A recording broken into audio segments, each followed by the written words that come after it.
Good evening, folks, and welcome to another episode of the Cover One Film Room, part of the Cover One Sports Network. I am one of your three film room hosts, Anthony Prohaska, joined tonight by Eric Turner, also joined tonight by Kendall Mursky, and also joined tonight by a man who had a fantastic preseason debut this past Saturday night against the Indianapolis Colts, and who is showing up that performance with that dope t-shirt, that dope Tasmanian Devil t-shirt that he's rocking here in the film room. Bills wide receiver, Isaiah Hodgins. Isaiah, thank you so much. One, just for being here in general with us, but two, taking the time out during preseason, training camp, an important one for you. Like, we're tremendously appreciative of you taking the time to sit with us. Yeah, So thank you thank very you. much, man. Welcome.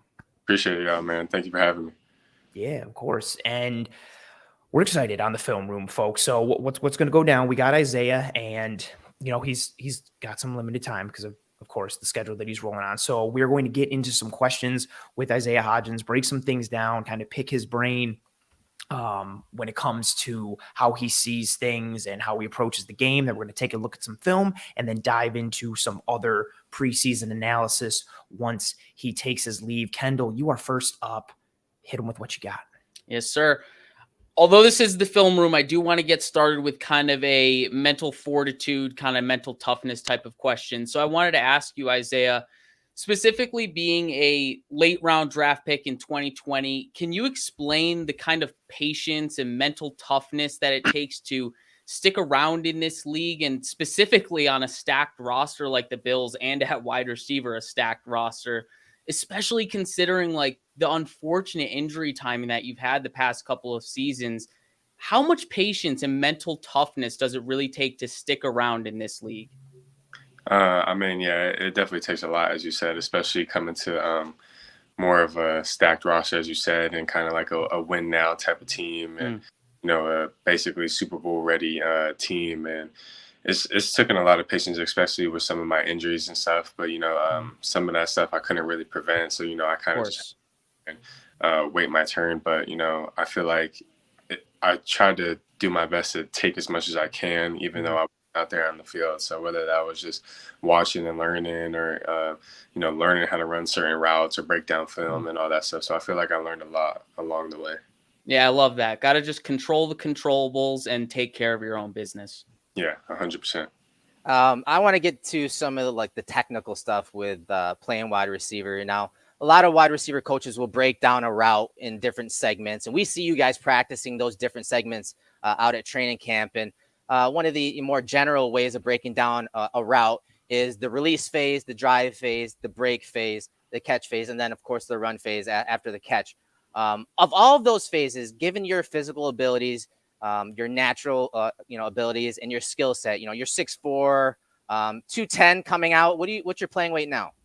I'm at like 215 right now. Okay, 6'4", 215 range. You ran a 40, when you came out a couple years ago in the 4.6 range. Like, given all of your abilities and your skill set and what you've learned thus far, if you had to choose between the release, the drive, the break, the catch and run phase, which phase of route running to you is probably the most important to your success on a play-to-play basis?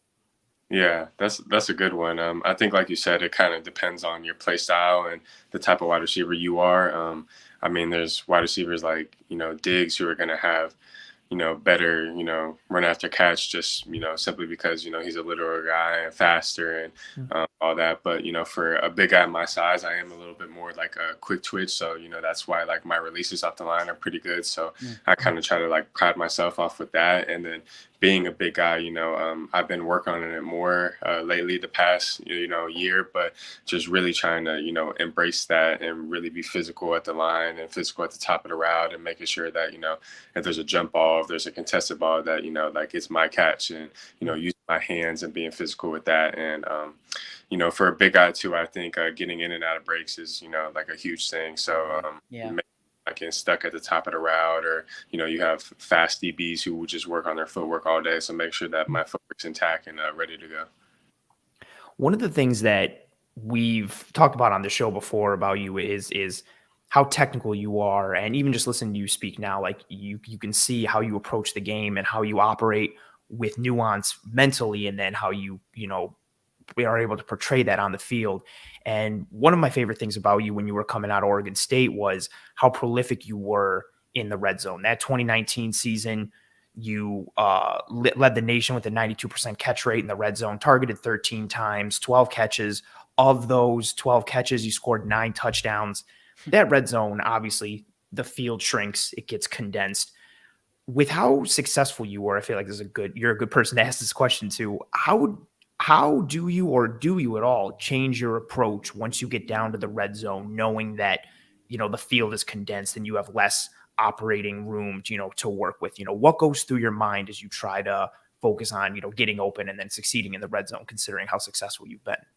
Yeah. I mean, there's a lot that goes on like mentally. I feel like when you kind of first start the drive, it's getting the drive going and getting a couple first downs and stringing along a drive and, making sure that, you're doing your job, blocking and catching and everything. And then when you get down to the red zone, I mean, that's a wide receiver's dream, and especially a big wide receiver like me, who loves a contested ball or a fade ball or, something like that. So, like every wide receiver really, like their eyes, just get big as you get closer and closer to the red zone. So, I feel like that's when you, especially when you're tired, have to really be in it mentally to really make sure that all your just alignment, assignment, your technique, like your everything is just like on point, and that, like, hey, like, this next catch that I get or this next route that I run, like it could be a touchdown. Like that's going to be a huge thing. So you have to, be looking at the shell of the defense and be looking the leverage of your corner, how he played the play before, how he's been playing the whole drive, and how you're going to use that to, win on this type of round in the red zone. And I mean, touchdowns are the name of the game, obviously. And, that's how you win games, is scoring points. So, I mean, for sure. Look, real quick, Isaiah, you mentioned that one piece. Is clocking how corners are playing you in whether it's in like one consistent drive or throughout the game, is that something you're like mentally taking note of? Like as you line up each time, like, okay, like last time we were in this situation, he played me like this, he was an off, he bailed like this. Is that something you're kind of keeping track of as you try to play chess with that corner? Yeah, definitely. I mean, all the time. There's times where it could be a run play and I'll try a certain release just to see, if it works or not. And then, if I kind of got squeezed too far to the sideline, or if it worked, then I'll be like, all right, let me come back to this. Or if it didn't, then I know like, okay, I have to do this. Like on that, on that deep ball that I had on the release, like a couple plays before that, I tried he was always like head up to a little bit outside of me, like really like that whole drive. Mm-hmm. Like getting outside was kind of going to be like a harder thing. So like at first I was just kind of like going outside, and he was just kind of, walling me off and squeezing me and stuff. So I was like, all right, like I know like next time I have like a real route, like I'm going to have to really give him something if I'm going outside. Like if I'm going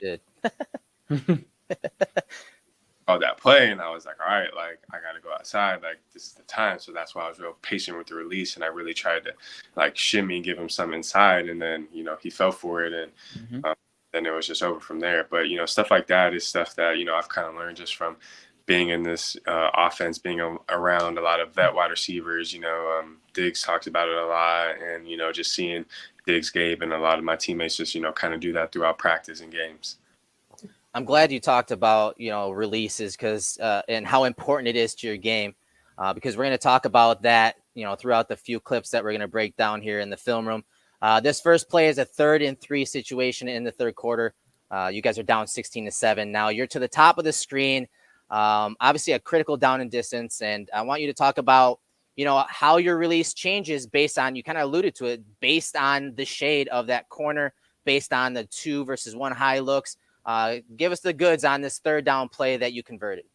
Yeah. I mean, it was just, the 9-yard stop route, and he's inside leverage on me. And this was one of the other corners on the other side who was he was playing mostly inside the whole game. So him being inside and me knowing that I'm going outside and just stopping, I kind of wanted to keep him inside. So that's why at the beginning I kind of just gave him a quick little, like, kind of going forward and a quick jab inside just to kind of keep him there to, give me some room on that sideline and not just get squeezed to the sideline right away.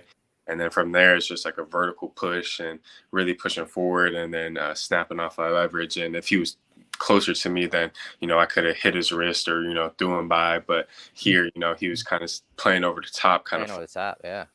Really perfect for this route. So I just had to, have good feet, and then, come back to the ball and be friendly for the quarterback.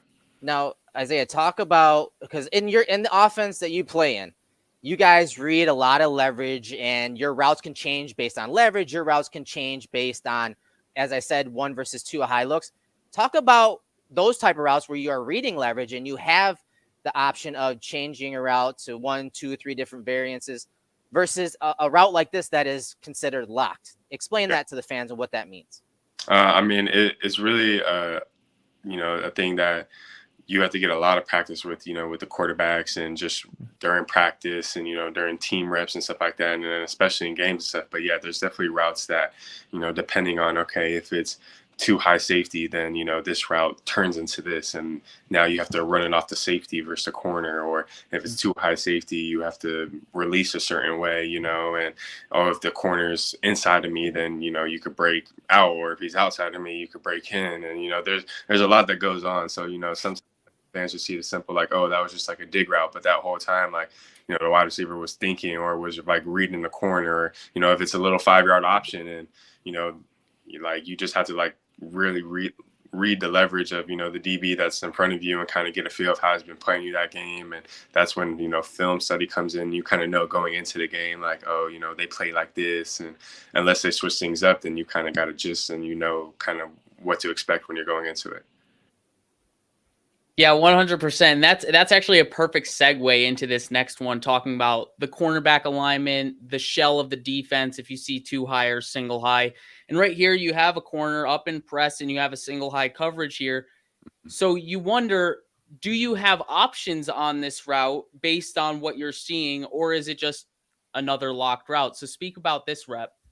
Yeah, I mean, this is one of the ones that we have options with, but with him pressed, it just basically turns into a go. Like, unless he bails way back or something like that, then you have that option of maybe stopping. And it really, even then though, it depends. If you feel like you can run by him, then run by him. So this is one of those things. You see single high, you see press. Like I think I said it in the media after the game. Like I knew, like, when I saw press and I looked in the safety and he was all the way over there, I was like, okay, like Matt's probably gonna throw the ball. Yeah. So let me make sure that I get a good release and give him room on the sideline to throw a good go ball. And it was a great ball, and it was a just like perfect placement, like literally, like it couldn't get any better. And I just tried to do my part.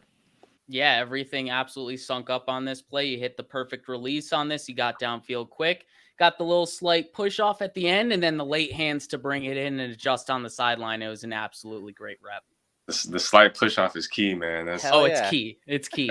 a lot of defensive players hate it, and don't really get it sometimes. But I mean, there's a lot of hand fighting that always goes on between.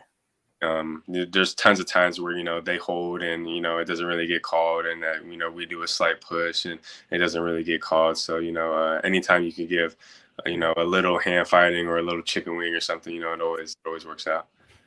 Yeah, and I have one more question about this play. You kind of talked about it and touched upon it. You said you wanted to give Matt Barkley room. Usually, I know in practice, on the practice fields, a lot of times they have that red line, right? They talk about holding that red line. Talk to us about, like, how many yards you're trying to save for Matt Barkley so that he can not only push it vertically, but give him a little space to put it outside so that you can adjust to it and fall under the ball like you did here. Yeah, I mean, that red line is huge. I mean, it's basically splitting what the numbers in the sideline. So, if you could give them basically that 5-ish, maybe more yards to, drop it over the shoulder or make a good throw like that, then you're really sitting, in the green. And that's a good area for the quarterback. And that's being friendly for the quarterback, because if he wants, he could back shoulder you, he can throw it over the top, he could throw a jump ball, he can do any of those things. But, if I was closer to the sideline, then it's like, he doesn't really have, the freedom to throw it how he wants to. Like, he can't throw it that many ways. And at that, like, the DB literally just has to either push me out of bounds or just turn his head and it's an interception. Like, so, I mean, holding that red line is, very big. I could have squeezed even a little bit more on this one. I talked with my wide receiver coach after, but it's one of those things where, you kind of just look up and the ball was going pretty quick because of pressure. So you just look up and, kind of naturally fade to the ball. So. Ooh, yeah, that was, man, everybody was, I jumped out of my seat at home seeing that one, let alone hearing the crowd. Yeah, that was absolutely beautiful. This next one, Isaiah, we were talking about a little bit with you offline before the show started. These type of, these routes and how important they are now to the offense with what you guys from a coverage perspective are seeing with how prolific the Bills offense has been throwing the ball and the progression to Josh Allen.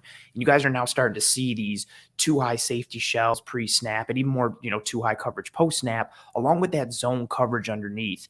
And now you get these kind of routes where you're having to adjust on the fly, whether it's these in breakers and you're finding zone and you're reading that leverage. Walk us through a little bit of, what goes through your mind when you're executing these kind of routes underneath where there's all that traffic and you're seeing the shell, the safeties up top pre-snap. And then when the play happens, what you're reading in front of you in order to find that space. Yeah, I mean, definitely a lot goes into plays like this, a lot more than what it usually takes. And yeah, that was circling right there. So that wall hook player, sometimes it could be a nickel, sometimes it could be a linebacker, or a safety who's, rotated down. So you really have to peek him and understand, okay, what's the shell? Okay, it's too high right now. So, my corner's, kind of off and outside, which means that he probably has help inside. So if you just go on an under route and just screaming inside, then it's either going to be a pick or you're going to catch it and, get blown up by that linebacker or whoever that player is down there. So this is one of them where you kind of run in there, but you kind of like slowly, taper in there, and you don't like just stop and run a hitch, but you kind of like slightly just go in and be friendly for a quarterback. So then when you catch it, you could just split the two defenders right there and then try to get the first down.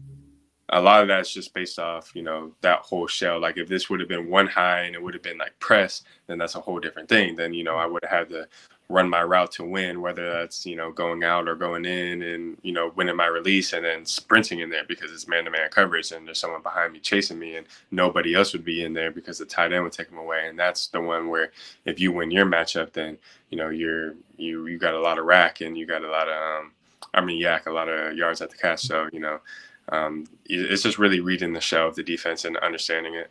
I love how this is something we spoke about when we had Isaiah McKenzie on the show as well. And it's funny how, because we've said this so much through the offseason, like when someone's watching this on the broadcast, they see they think, oh, like a 5-yard hitch, like pitch and catch completion. But there's so much that goes into everything that you're talking about. The quarterback also has to read that at the same time and see the same thing. You guys have to have that same understanding. There's so much technicality and nuance that goes into just the simplest completion or the simplest play for like the casual fan. And also within this one, like obviously you broke down like so many technical pieces and so much nuance with it. When you come to the line and you're getting set, what are the first things you're reading? What are you going to? Are you like, for instance, on this one, you're outlined up on the boundary. Are you eyeing the corner first? Are you eyeing the shell? When do you start peeking into that wall defender? Like, do you have a set kind of checklist of how you process and what you look at pre-snap, or is it just kind of based on what you're reading initially?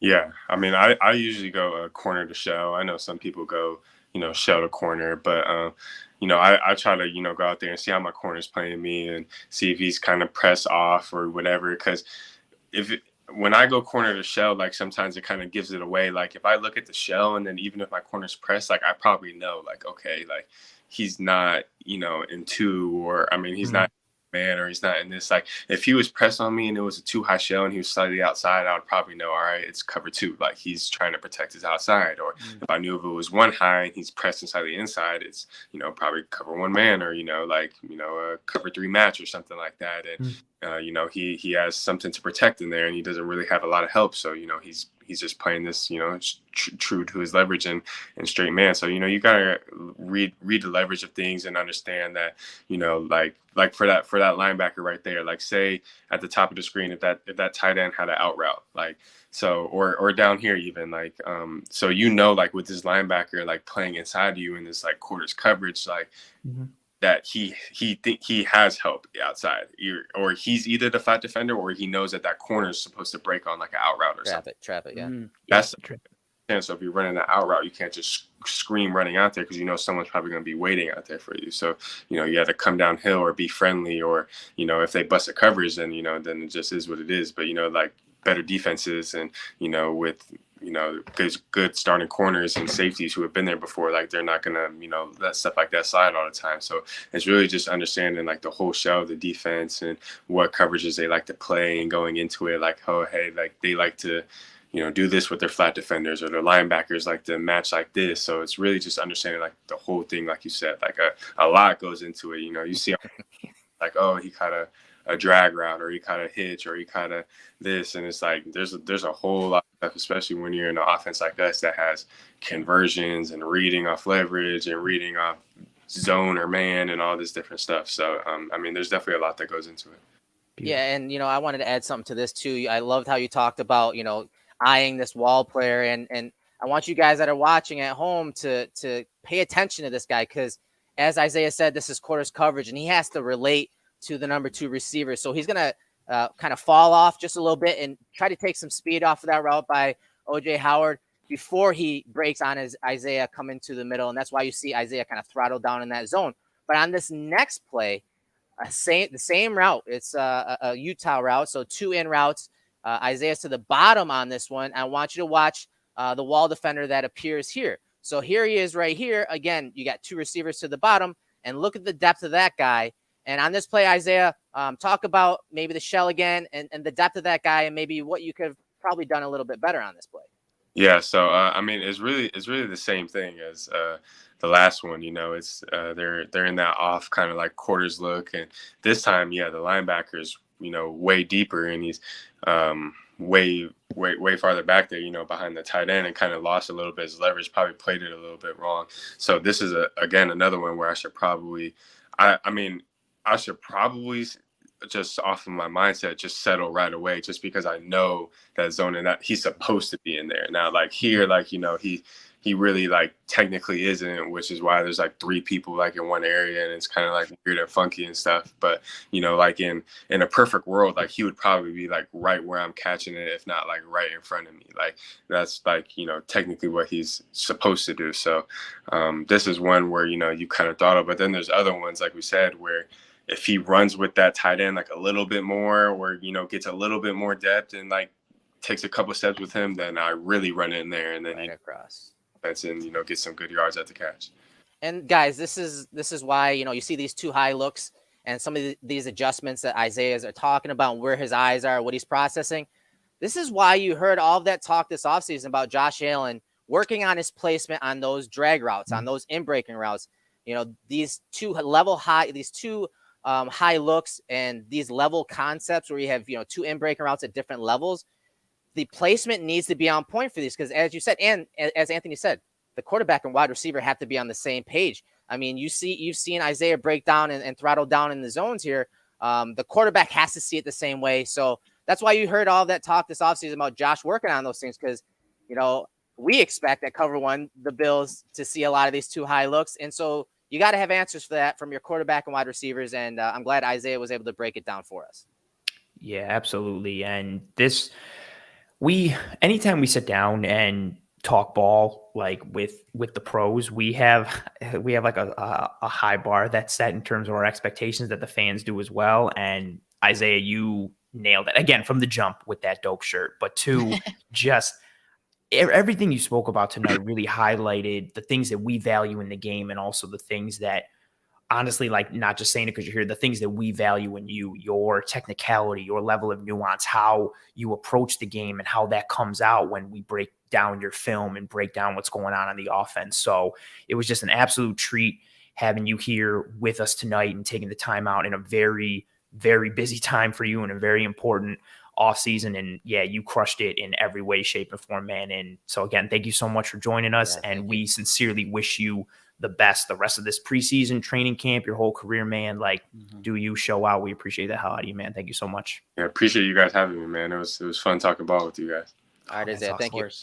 Appreciate it, man. Good stuff, man. I love it. I mean, having receivers on, like, I love the trenches, but it's kind of easier to see assignments, I'd say, as an offense when you're studying offensive lineman. Yeah, maybe the technique stuff isn't there, and you get the details like we had the last couple months from some of those offensive linemen. But wide receiver play is so much more complicated than what people realize, as we, we're able to break down there, guys. We talk about it all the time. Like and I love that he hit on it. I love we were able to speak on it. Like there's just so much. That's why it's so frustrating when you have people who are so critical of what they see. Be like, oh man, I can't believe like this didn't happen. I can't believe why didn't he fit that gap right there? Or how come this? Like even the simplest thing, the thing that you think is the easiest, like, oh, you just ran like a 5-yard hitch completion. There's so much to it. Isaiah hit it on the head and talked about it. Like, he's reading all of these things pre-snap. That picture could completely change post-snap. Then he has to readjust his read post-snap. The quarterback is also making a read pre-snap. If the picture changes, he also has to adjust. So you have two people, and that's just him. That's just Isaiah and Josh Allen. That doesn't take into account Stephon Diggs and Dawson Knox and all the other players. There's so much chaos that can potentially ensue on any given play. So even the simplest, the easiest thing that you think, there's so much that goes into it. And it was beautiful, to hear, especially from someone like him, like we talked about, like from a technical guy, a heady guy, a nuanced type of route runner and player in the way he approaches the game. Hearing somebody like that connect those dots and be able to kind of put that on display so that way, we don't look crazy when we continue to say all these things, and then to get that professional backing, it's and that's awesome. A depth player. He's not a starter, but that's what he has to process, just the same as Stephon Diggs, Isaiah McKenzie, like those starters. So it's cool to hear, stuff like that from depth guys and guys that are fighting for roster spots. I love the story, and he comes from a football background too, right, Kendall? Yep. It's clear that the Bills clearly value that football intelligence, especially at the wide receiver, really any pass catching positions, because it's needed in this offense. And it's clear from the past two guests that we've had in the film room. And when you hear easy pitch and catch next time in the commentary, just know it's not just an easy pitch and catch. We've broken that down now. There's so much. Things like that, like I always liken it to like just easy pitch and catch. Always like I always liken that into baseball when someone just like hits a home run or just rockets one. It's like, oh, such an easy swing. And it's like the amount that goes into it from like a swing perspective, let alone like reading the pitcher and anticipating the pitch count, just, man, absolutely beautiful from Isaiah Hodgins. And he played well in that Bills preseason game against the Colts. And within that vein, talking about that Bills first preseason game against the Colts, we have some game balls to hand out for performances, for execution, for productivity, and some players that we wanted to highlight for varying reasons. Kendall, you are up first. Who are you giving your game ball to and why? I'm giving my game ball to Baylon Spector.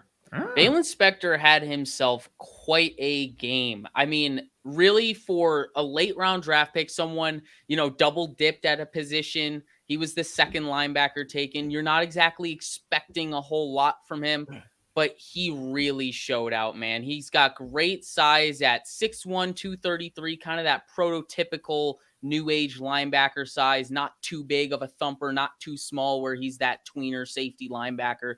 Really solid modern linebacker size.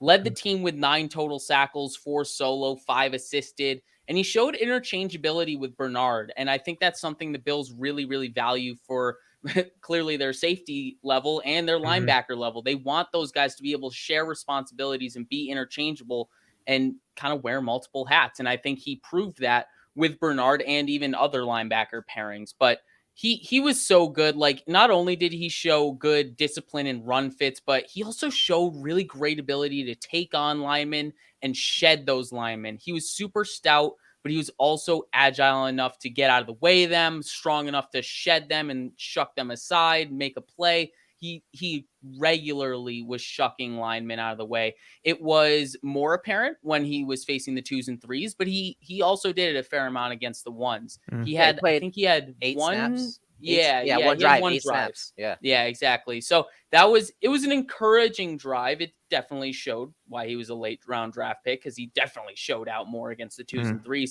But there was some promising stuff against the 1s. I thought he had enough lateral agility to out leverage climbing linemen who were trying to get to the second level. He beat them to the aiming points and forced cutbacks. He showed good eyes as the cover 1 rat defender, trying to find crossers, when he wasn't just that cover one rat defender. When he was dropping into his zone, he really kept his head on a swivel. He had really good feel for the routes going on around him. Although he didn't have a ton of like pass breakups or anything, you could really tell he had a sound awareness for what was going on behind him and in front of him. And then on top of that, he showed some good blitz production. I think he had 3 blitzes, one pressure that turned into a sack, one pass batted down. And then I think the third one, he ran into the running back and there just wasn't enough time for him to get to the quarterback on that one. But he popped the running back a bit. And then lastly, he had to play on special teams too. And that's probably where he's going to make this team. If he can continue to show out like he is on the defensive side of the ball, but then also really do his thing on special teams this preseason, he's got himself a chance to make this team. Kendall, now talk about with Baylon Spector why he's already better than Tremaine Edmonds and why he should be ahead of him on the depth chart. Let us know. Every single reason you see on Twitter, and I'll leave it at that. I was not expecting to see the actually, and I should have. It's foolish. I blame myself, but I was not expecting to see the just like he posts a good thing about Baylon Spector and just the people who come through. I posted that stuff on YouTube and I regretted it as soon as within 5 minutes. There was an Edmonds hate. Talk about Bills linebackers. Yeah, you're incapable of talking about and I love talking linebackers, so it's I have to restrain myself from talking linebackers because I don't want to deal with the Edmonds hate. I know Spector is not a starter, guys.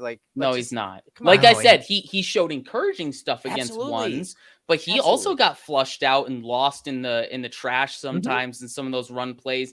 But he wasn't as much against the 2s and the 3s. You could tell he's just not ready quite yet for that speed and physicality. It's just funny to see for anybody who's on a hot button position, just also if you posted any good thing about Crowder or McKenzie this offseason, it was immediately they're going to be better than Beasley. It's just funny how people are just attracted to a certain you can't talk about one person without also putting down the other. And we should have all expected it. Eric, you got it with the YouTube videos. I posted some good clips of Spector and I had Twitter comments just all negative. It wasn't even oh man, good job by Spector. It was yeah, man, Edmonds sucks. And I was I should have known this was coming. We're not even talking about him. I know, but state of the world, unfortunately. So Kendall, your game ball goes to Baylon Spector and well deserved. He had a lot of splash plays and some really good highlights. Eric, who do you got for your game ball? I have to go with someone mentioned it in the chat, Raheem Blackshear, running back.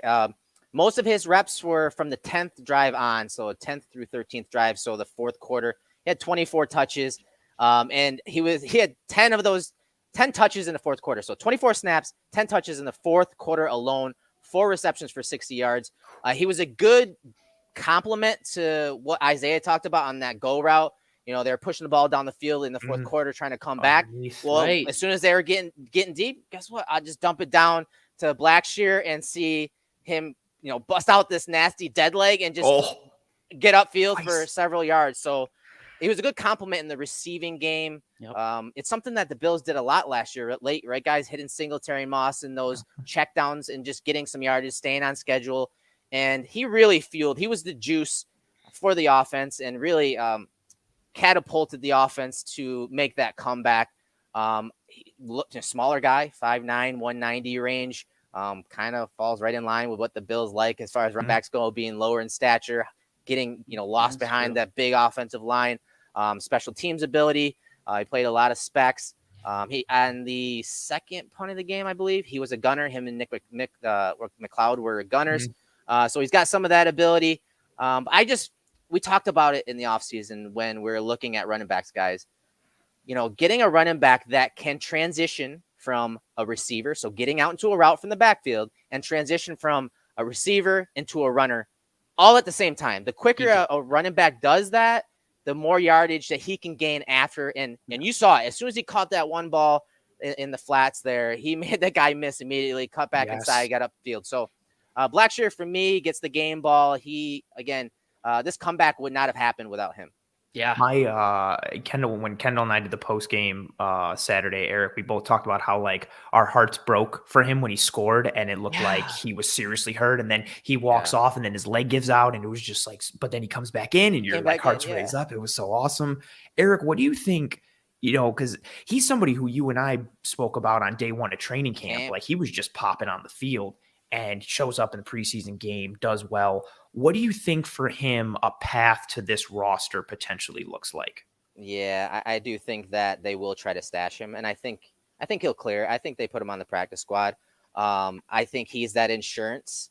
If something happens to Cook, I don't think Duke Johnson is going to be that guy. I think Blackshear is a very good fill in for a few games if something down the line were to happen, because obviously we've seen it at camp, we've seen it in this game against the Colts. The running backs are going to be huge in the receiving game, whether they're split out or coming from the backfield. So they got to have a handcuff. And I think Blackshear is a really good handcuff, because if he needs to be that third running back and that third down running back, he also plays special teams. So he offers that as a fill-in too. So I do think that it is going to start with the practice squad, but I'm rooting for him. Since that first day at camp, I saw him run this whip route from the backfield. I go, okay, this guy has my attention. And since then, I've been rooting for him since. Yeah, he showed well in camp. He showed well in, obviously, week 1 of the preseason. He's got a sweet name as well. Like, it just sounds cool. It sounds like it'd be a Game of Thrones name. Like, he's on the Night's Watch. Like, it's just really cool. And now, Anthony, who do you have for your game ball? Oh, appreciate you asking me. Thank you so much. I got a game ball too. This was tough, but it really wasn't for me. Khalil Shakir gets my game ball. And for me, it starts with how he was used, which we're going to take a peek at in some of the film tonight. Like him seeing snaps at the F position for wide receivers, getting snaps in the slot, getting snaps in almost like a quasi H-back type of role. He even had a rep where he was lined up in the backfield, like in an offset eye, like fullback, two-back type of alignment.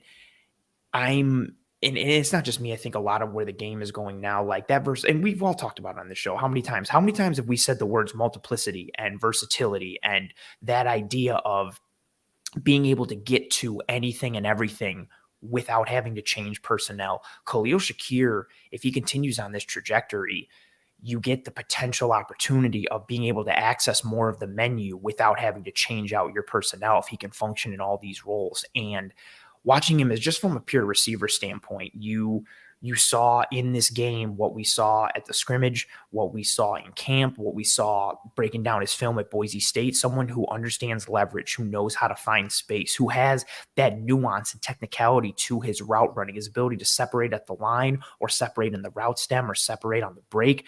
You see somebody who is able to read plays fluidly, live, and in real time. And even this one, Eric, that you're pulling up right now, like, I love the initial little piece on the play action. Like you watch him go slightly at Kenny Moore to kind of sell like it's going to be a run action or like it's going to be a run to help sell this run action. Kenny Moore bites. And then it's just that slight hesitation. It's not too much. It's subtle.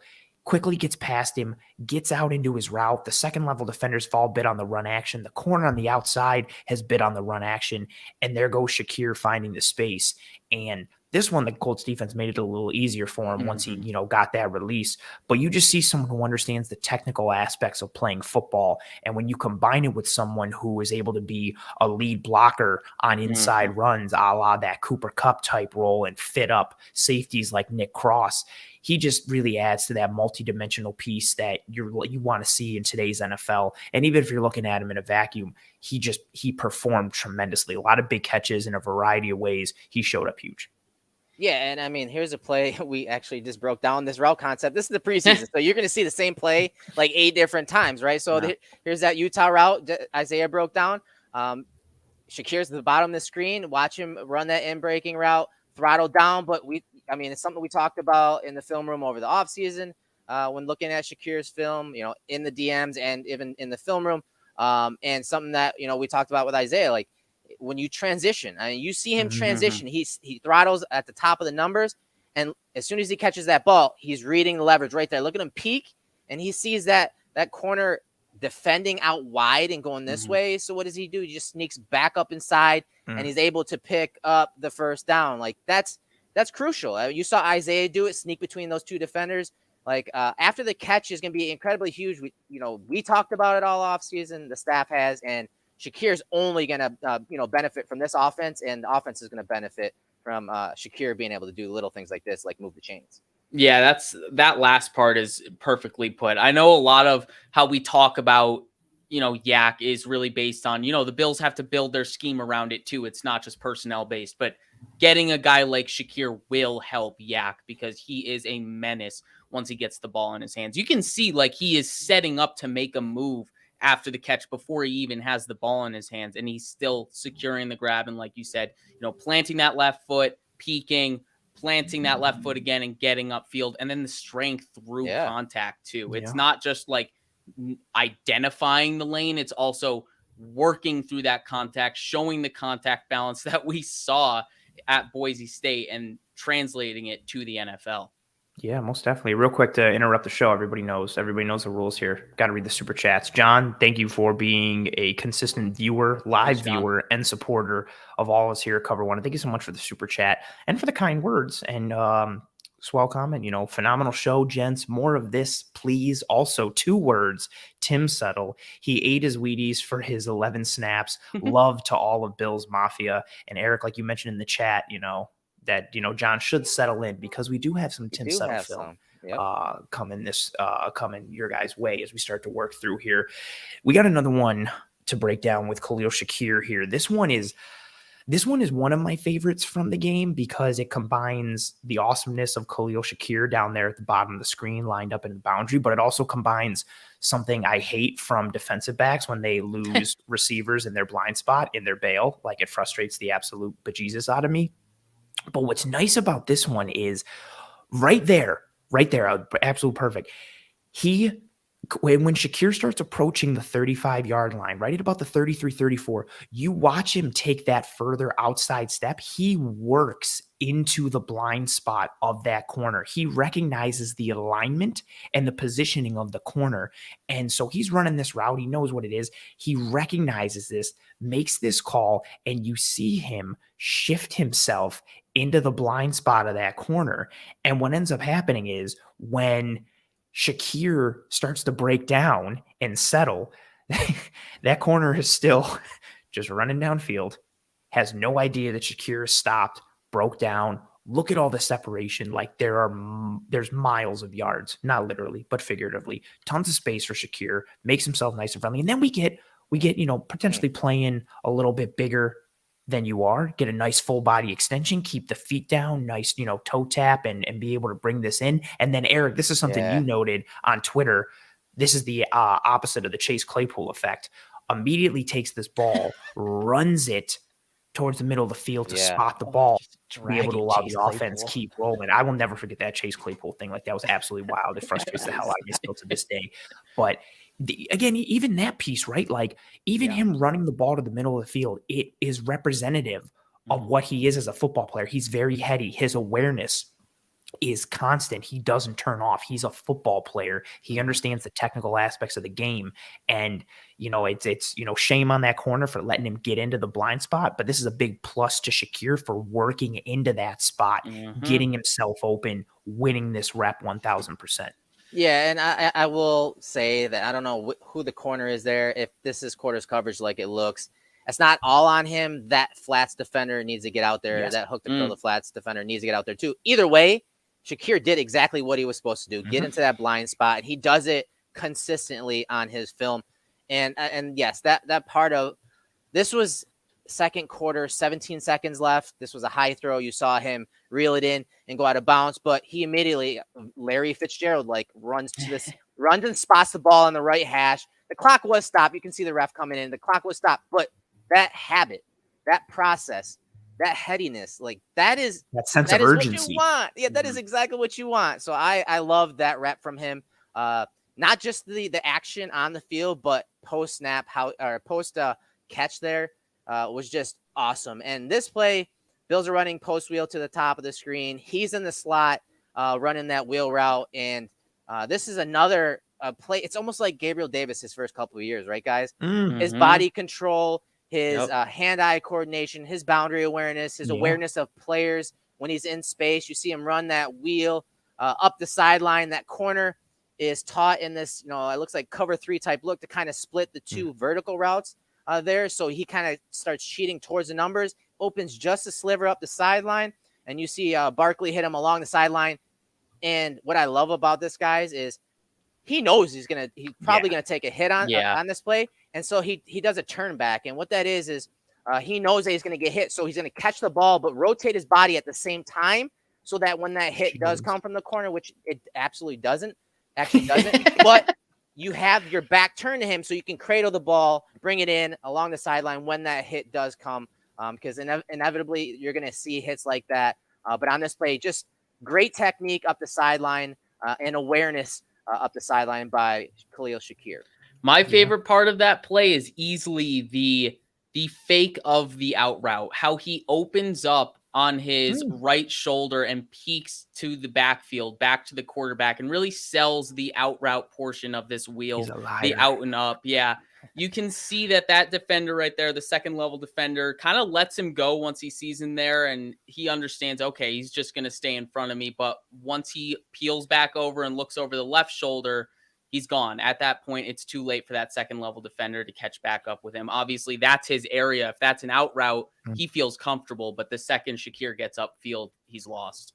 And that's something we've talked about this offseason when it comes to Shakir, is his ability to, sell with body language, with his eyes, and you can't trust him. He's a liar once he releases off the line of scrimmage, and that's what you want from a receiver. And all these little pieces putting together, like being able to work into the blind spot in real time and read what's going on.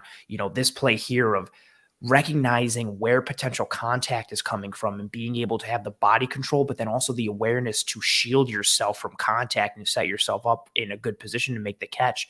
It all highlights, again, those technical pieces, those nuanced pieces, which, like Isaiah Hodgins talked about at the beginning of this episode with us, this is a complicated offense. It's a complicated position now in the NFL, but especially with this Bills offense, playing receiver and everything that's asked of them pre-snap and post-snap and in real time, in addition to what is already called on the field.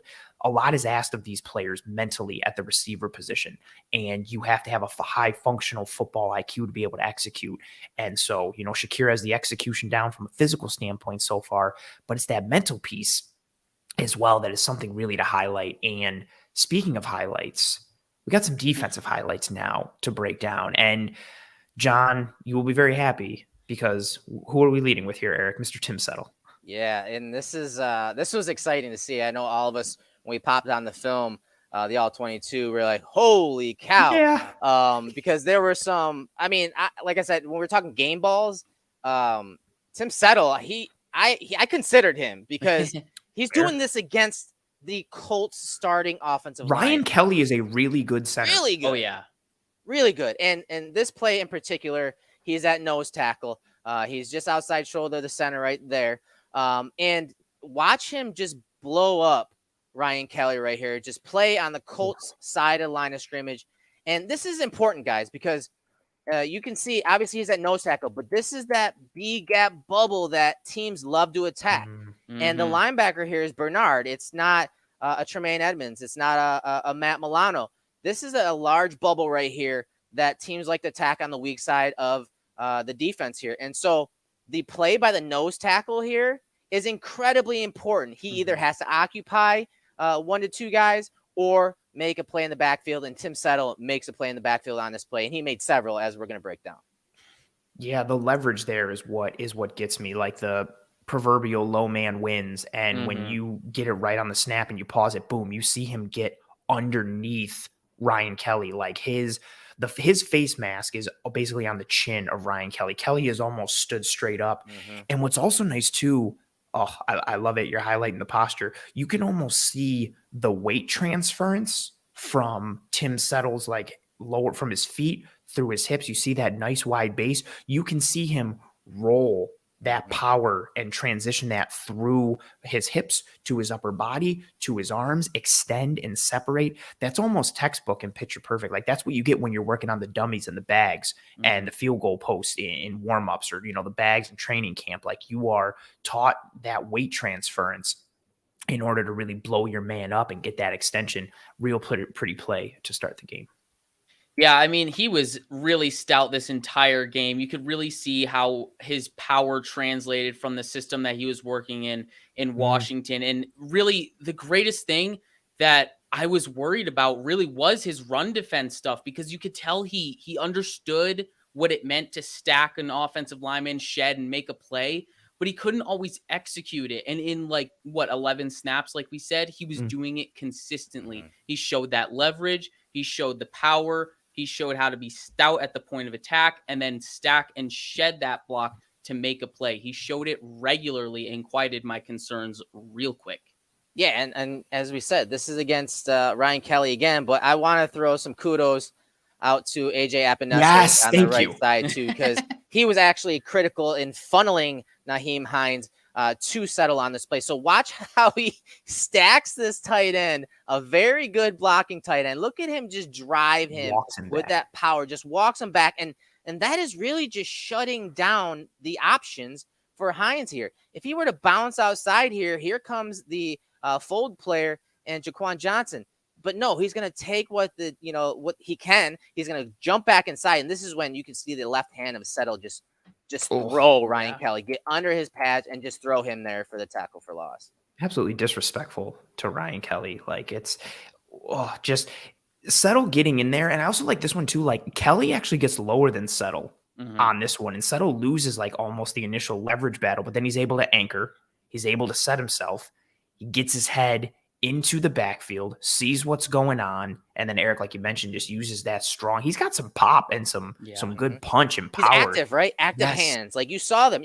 Anthony, you're dead on. He lost initially on this rep. There's good pad level by Kelly, but watch him just not let Kelly stay inside with his hands. He's swatting it away and reestablishing his hands there. He's got very active hands. Yeah, and he's got power and pop to it. Aaron Cromer would love those hands, most definitely. Hands. And you see, just almost like with one hand, one arm, just chucks Kelly to the side, makes the tackle. And I love that you hit on the Epinesa run fit there, because I thought he had some good run fit snaps. And that's something that we've been looking for, AJ Epinesa, this year. How does he fit against the run? This was nice, just walking that tight end right back. And when you've got two guys on your front four, strong at the point of attack and playing on the line of scrimmage, it's hard to run the ball. Yeah, no doubt about it, man. It's a good rep from everyone. It's not just Epinesa and Settle here. It's important when we talk about, double teams at the point of attack on defensive tackles, interior defensive linemen. It's important on these type of plays that these linebackers, get downhill and really fill the gaps, because by doing that, guys, that forces these combination blocks to dissipate. They can't hang on them. They can't move the line of scrimmage. So as this guy comes off here to Bernard and the other offensive lineman over here, as Harris shoots down into the gap, you see there's no more double teams. Everyone's downhill. Everyone's in their gaps. And several guys win their one-on-one reps, including Tim Settle and AJ Epinesa. So next play, it's the final play from Tim Settle. And this is one I posted on Twitter from the broadcast angle, but oh my goodness. So wide alignment for Tim Settle. First step and his physicality against Quentin Nelson, the left guard on this play of the Colts. Is Quentin Nelson good? Is Quentin Nelson a good guard? Is he good at football? He's top 25. No, he's top 5 to 7. I'd say he's a top guard in the league. And you see Settle just drive him back, put him on skates. And again, this is a play. We're going to do a segment during the year, guys, doing their 111. Settle doesn't get the sack here. He may have gotten a QB pressure on this play, but really it's on the back end with Benford breaking it up here. So this was a play that maybe you're not going to see his name in the box score, Tim Settle, for, but this is a play where he did his 111th and it forced the ball to come out quick. And, obviously Benford makes a play, but that power on Nelson is just ridiculous. And when I saw that, I dropped my remote. It was unreal. I kind of get the sense that being in a more of an attacking, penetrating defense is going to really favor him. And he was held back somewhat. His skill set was held back somewhat by what he was being asked to do in Washington. Oh, that's a fair. Yes, I think sir. that's a fair assumption. And it's a great point too. And I think that maybe this was just one game, guys. Yeah. But let's take a look at these defensive ends. Look at their alignments, guys. Again, this is a 5-man surface right here. They're pretty wide. And 2 point. This is not something that the Bills defense has done in the past. So is this the Von Miller effect? Is this where they're going to play in a little more wide 9? Our guys, Chris Seth, did an article this morning about a particular play from Balin Spector and rushing the quarterback. But one thing we talked about was, man, these ends are, like you said, are in wide alignments, but also in 2-point stances. This is something that we need to keep an eye on. Are the Bills going to be more attack oriented from the outside as well, where they're not just worried about compressing the pocket, being power rushers? Are they attacking now? Because it seems like on this play and some of the other plays from Tim Settle, with those linebackers coming downhill and those edge guys coming off and not really worrying about containing, like, that's something to keep an eye on with this defense going forward. That's a really fair point. And it's something, I mean, we talked about it in reverse, last year with the drafting of Rousseau and Basham, and it was more like, okay, like, compress the pocket. The Bills don't really go for these bendy speed rush archetype of guys. And what we saw in game one there, whether it was from Basham, whether it was from Kingsley Jonathan, who had a really strong game, you saw more speed rush, attack outside, hit the arc, and try and get the QB. And maybe that functions in and funnels into how strong they feel about their interior defensive line, holding strong, getting penetration, and causing havoc through the center of the pocket and messing with that depth. And now we move from Tim Settle to Bills' first round pick, Kaiir Elam. He had a good game, especially considering for a majority, these first several drives, he was going up against the ones in the high twos for the Colts. Here he's lined up against Alec Pierce, someone who all three of us liked coming into the draft process. Big bodied receiver, 6'3", runs a 4.3. Yes, he's got a good release package. He got Benford in the red zone later in the game. Like, Alec Pierce is a good receiver, and it was nice seeing Kaiir get right in his kitchen in this one. And this is something, right, like what Leslie Frazier talked about it. We've talked about it. That press man already. This is the first drive of the game. This is the third play. It's third down. Yep. And Elam's lined up, head up on him, gets right in on him, gets physical. You see the right hand make contact right away to establish leverage. Pierce tries to shake it. He gets the left hand, grasps the face mask slightly, but doesn't get called a little bit. But then you see him stay on top of the route, looking through Pierce to the QB. And this is my favorite part. He's violent at the catch point. Look how much burst and suddenness he has when he rips right through. He attacks the ball. He works through Pierce to knock the ball down. This is something that, because Tre'Davious White will play that press, but Tre'Davious White plays press more with light hands and more of his hips and his feet. This level of physicality from Kaiir and Benford as well, but we're highlighting Elam here to be able to go and match physicality for physicality up against a bigger bodied receiver like an Alex Pierce or like a Michael Pittman Jr. in this game. It's a real nice piece of this defense and a nice scheme versatility aspect that we've been clamoring for the Bills corners these last couple of years. Yeah, Rock, Kendall. paper, scissors. Yeah, exactly. And Kendall, talk about, I saw a mention in the comments, this type of, press coverage, physicality at the line of scrimmage, especially in these third down plays. It's so important to have corners that can do this when you want to press, because when corners do that, they disrupt the timing, and that you kind of see that on this play, right? That quick game, that third and short, third and medium game. Yeah, it's like 3rd and 3 right here. So that quick game, it really disrupts the timing of those plays, right? And that's something I feel like the Bills just haven't been able to do. I think they tried it a lot back in like 2019. They use a lot more cover one, and I feel like they've kind of shelled away from that just a little bit and kind of went more zone heavy the past 2 seasons. But getting back to getting in wide receivers' faces, like you said,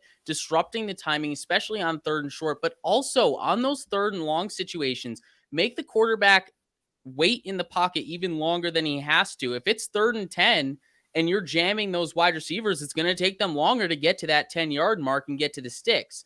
Gives your edge rushers some more time to get to the quarterback. There are so many more beneficial ways and unlocked portions of this defense that you can do in cover one looks. It could allow, a rotating Jordan Poyer to get into the middle of the field and rob off some crossers, things like that. You get back to different things on this defense that we haven't traditionally seen the past couple of years because we've just kind of been sitting in zone shells. Yeah, and Anthony, this is a play where Elam's in the slot and he was flagged, and the Bills are obviously trying to disguise this. In my opinion, this is a zone defense. This looks like cover 3 to me as the Colts run an RPO to the top of the screen. But this is what I love about preseason, because you're going to put a guy whose strength is really up near the line of scrimmage. You're going to put him in off coverage in the slot. So they're trying to make it look like man coverage with corners over, because you got 2 receivers over here, right? Corners over. So it's supposed to look like man coverage, but in the end, to me, it looks like zone coverage, looks like cover 3. And I know a lot of people were talking about Elam and how grabby he is, and on this play he gets flagged for it. But I want to add some context to this, because as I said, I think this is cover 3. I think these guys are coming downhill to respect, obviously, this wide zone run here. So obviously, Andre Smith, the linebacker, is the conflict defender. So really, the middle of the field, as those guys come downhill, the middle of the field is wide open. And you even see that it almost looks like receiver's trying to sell like he's going to block. So the thing I like about this is, yes, it was a flag, but you're putting this guy in a position that he's not really comfortable at, and not his strength. And yes, he gets flagged here, but these are the type of things that he's got to be able to do in the season, guys, right? You got to be able to disguise man coverage, because we all think they're going to be playing a little more man coverage, which they did in this game, right? But I want to just say, like, I don't think this is all on Elam because of the RPO concept and because of the coverage on the defense. But more importantly, if you look at it from the end zone angle, Andre Smith coming downhill right here, he gets in the passing lane and he forces the quarterback to pump fake and reload. So he doesn't throw it right there. All right. And so if he did, Andre Smith's probably going to bat that down, and that pass interference, it's not going to matter. But because Smith was in the lane there, he double pumps, and then he just throws a prayer down the middle of the field and it draws a flag. Good play by the quarterback. But I just wanted to add some context to that flag, because a lot of people were like, oh, yeah, this is exactly what we've seen in camp. He's grabby. Yes, he is. But this one's a little different. There's a little nuance, as we always break down in the film room. That's perfect. And, especially as someone who has been critical of Kaiir Elam in camp, pointing to myself here, when he's been grabby, it's been more of in those press man scenarios where he's just, his footwork isn't proper and his hand placement isn't great, and he's just tugging pads and jersey. This is much different. And exactly to your point, Eric, like the second level defenders get sucked up by that run action and vacate that space. And if you look from the sideline angle when you showed it, based on what Benford is doing and how he's bailing and Kaiir Elam's eyes, this does not scream man coverage. They're not operating with man eyes or a man turn. Look at Benford. Like, Benford isn't out there playing man coverage right there. Elam is looking through to the quarterback and then realizes what's going on. And yes, in a perfect world, it would be awesome if Kaiir Elam processed that this was an RPO and the quarterback was going to throw it and the linebackers were going to get sucked up, and then he rotates and opens up his hips and follows and slips the hip underneath and makes a play. That's a hard thing. Is it still an error? Yes. Is it correctable? Yes. I don't think this is what it was being made out to be. And again, I say this as someone who has been critical of his grabbiness. I saw this almost like, I think, Eric, you're spot on there, adding the context to it and again, that's what you have to do. That's this is another example on the flip side, right? We talked about it with Isaiah Hodgins, how a simple pitch and catch isn't a simple pitch and catch. On a play like this is so much more than just a simple, like, oh yeah, it was probably man and he got grabby. There's so much more to it when you break down the situation and the context and what the call was defensively. Yeah, 100%. And even building off of that, obviously we talked about right there how, maybe testing him and off during the preseason is something we should work towards, because that's one of his weaknesses. You got to build that up. But right here is one of his strengths. This is one of those reasons where you're unlocking something in this defense. You're allowing this defense to play more press man at the line of scrimmage, force this tough release from the wide receiver, and then squeeze him into the sideline and make it a more difficult pass for the quarterback. We literally just heard Isaiah Hodgins talking about it earlier, about how, you got to hit right in between the numbers and the sideline, make it an easier throw for your quarterback, make it easier for, if he misses, you can adjust to that, just a bigger window for him. Elam pushing him towards the sideline makes it harder for the quarterback to fit this ball in, and it makes it harder for the wide receiver to make an adjustment back towards the football. My one area of improvement for this play would literally just be turning your head around on this to locate the football. But he is stride for stride with this guy, recovering from press at the line of scrimmage, and he's just right with him. That's a very easy teaching point to hammer home at the end of the day. When you're in position, that's the least of my worries. You know, it's like, okay, he's in position to make this play. Now it's the little fine tuning to be like, hey, you're there. You turn your head on this, you have a better play at this football than the wide receiver does. Yeah, it's nice to see him literally. I love the tie in there with what Isaiah Hodgins talked about with us. Like, Eric, that's the, this receiver is not on that red line. Like Nope. he almost, like, whether it's because Elam forces him there or the receiver willingly takes himself there, he gets too far to the sideline and Kaiir Elam just chokes this down. There is no space. And this is one of those plays that if this ends up in a completion, you're tipping your hat to the quarterback. Be like, yo, great throw, you bro. dropped the like, dime. Yep. You dropped a dime, you put it in the bucket. Fantastic throw. Because what Elam did here is made that's all you're trying to do, especially in today's NFL. Like, you were just trying to reduce the probability of a completion on any play. He reduces that probability very high on this one. And again, that's that athleticism piece. You get somebody who is lined up in press man and who can run stride for stride on a 9 route with a receiver, and then also choke them off and squeeze that window down and give them no room to breathe or separate or reduce the odds of this being completion. That's a real quality rep for Elam. Yeah, and this is the final play, a play that was talked about because of Elam's competitiveness. This play was completed, and it looked like he got his hands on a crossing route.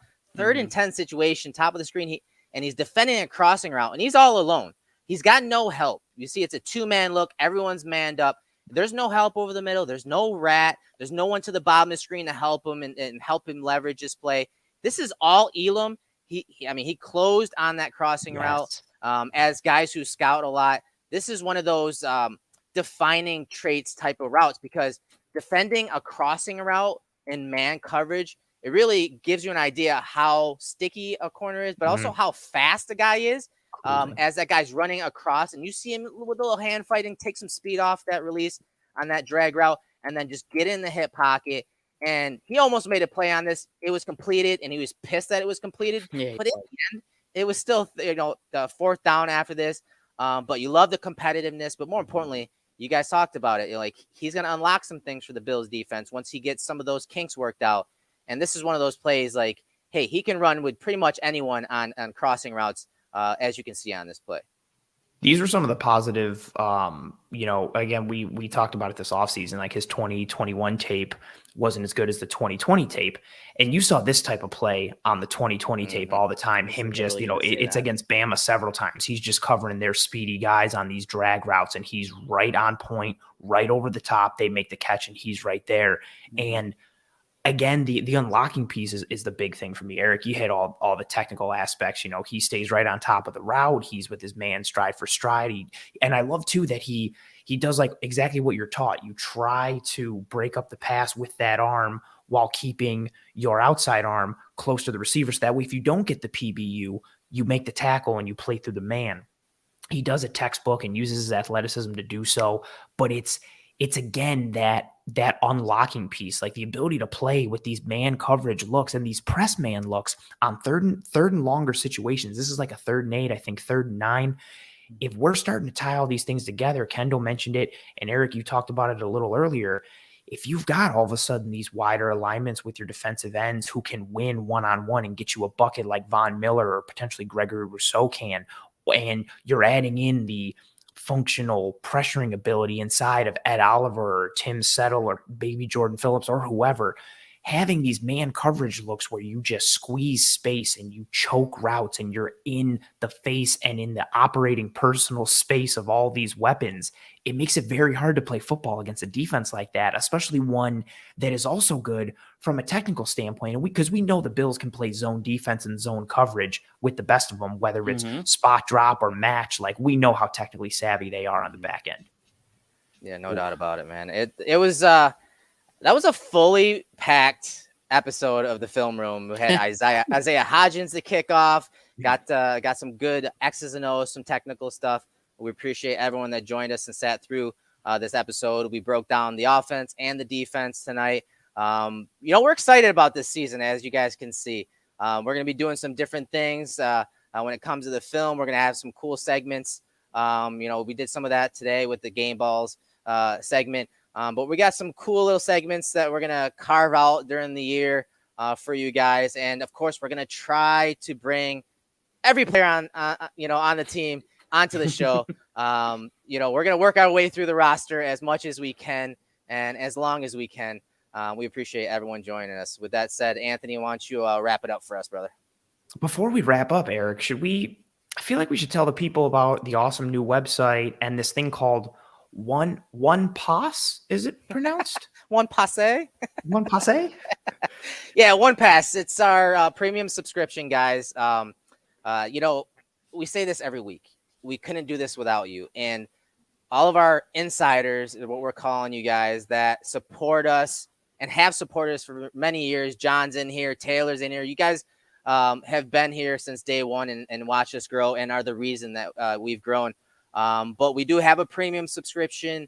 We have a Slack channel, which is awesome. We talk football all day. We talk analytics. We talk a little bit of everything. We have film in there from time to time.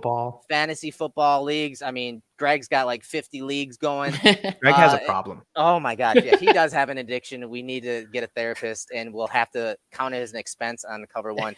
Write it off. Because we kind of like enable it. So no, we appreciate all everyone's contributions and support over the years. Get to cover1.football, our new website, to sign up for One Pass. You'll see the different things that we offer as an insider. And as always, we couldn't do this without you. And we love doing this. So keep it coming and keep supporting us, because the longer you support, the more we're going to create. We'll be here for you guys. We appreciate all the support. Yeah, every single ounce of it, no matter how it comes. We are tremendously grateful and appreciative of every drop and ounce of support, and we are going to ride this thing until the wheels fall off. Thank you very much to everyone who joined us live for this episode. There's nothing that brings us more joy really than seeing the live engagement, just watching that chat continue to light up with thoughts and comments, and you folks all engaging with each other and asking us stuff, and just the give and take and the back and forth. It's truly tremendous. But even if you didn't join us live, that's fine. Thank you very much for viewing this episode, for listening, downloading, whatever have you. And no matter what platform you are consuming this episode on, if you're on YouTube right now, please drop a like on this video. If you're listening on any one of the podcasting apps or platforms, please rate and review and subscribe. If you're here on YouTube, subscribe as well. It does a lot in terms of helping us to track and trend in front of more eyes and ears, and so that we can continue to ride farther until these wheels potentially fall off.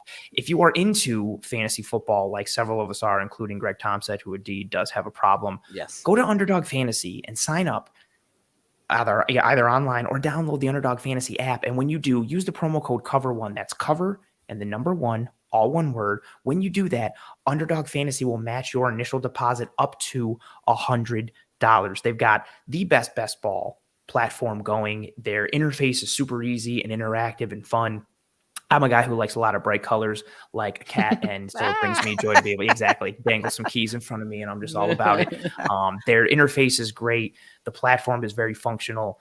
There's just so much to do. Like, we could be here for hours talking about how engaging and interactive everything there is for Underdog. So use that promo code COVER1. Get yourself some free deposit money when you sign up. And for myself, Anthony Prohaska, for Eric Turner, for Kendall Mursky, and for Bills wide receiver Isaiah Hodgins, this has been another episode of the Cover One Film Room. No one does it like we do. We're the best in the biz. We appreciate every single one of you. Thank you so much. We will see you next week for another film breakdown, because guess what? There's another Bills game this weekend. Let's go. Oh, man. Football is back. We will see you next week. We hope you and your family and friends and loved ones are all taking care of one another. Be kind to one another. Be safe. Be well. We will see you next week. And as always, go Bills.